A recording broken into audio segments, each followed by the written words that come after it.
Things have order. Places have order. Governments have order. Businesses have order. But when it comes to church, no, we don't want order. Let's talk about that.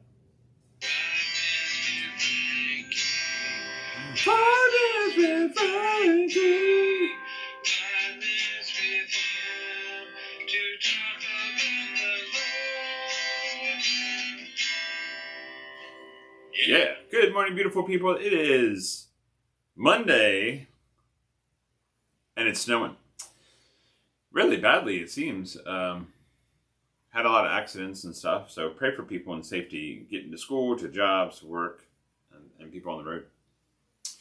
So, order to things. You know, we like order, okay?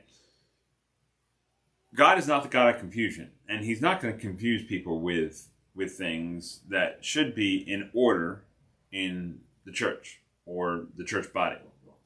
And so remember, the church is made up of people, not a building.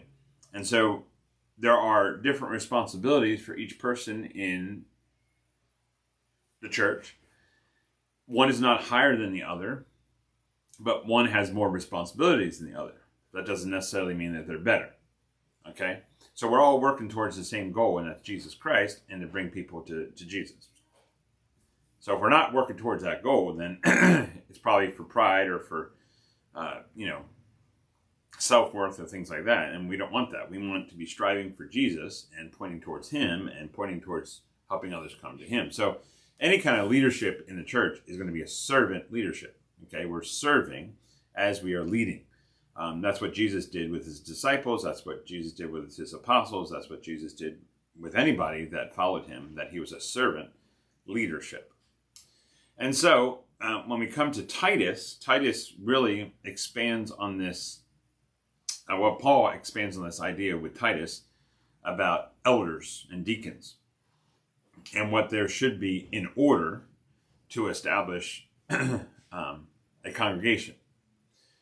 And so next year we're going to be talking about elders and deacons and the Pauline epistles on how we should have elders and deacons and what that looks like in the congregation.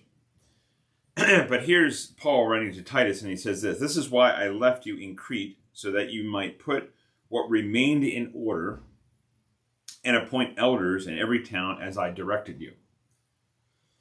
So even Paul said there has to be order to things. There has to be logical order to establishing people in these towns. And if we look back at the qualifications of an elder and knowing that they're able to teach, able to look at scripture and discern, and to be a servant, and to, look towards the body as a family and help others as they're leading spiritually, to keep the minister accountable to the things that he preaches. So these people have to be, above reproach, a person of the word, and so there's qualifications in 1 Timothy and 2 Timothy about those things. And so he sent Titus to Crete and let him stay there so he can establish leadership there. And this leadership, again, I'm going to reiterate this over and over again next year, that leadership is a servant leader.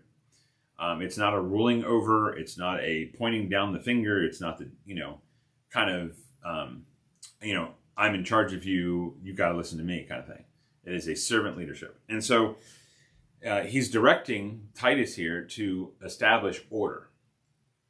And with order, there has to be encouragement, there has to be equipment to equip people for the service of the church, of the people.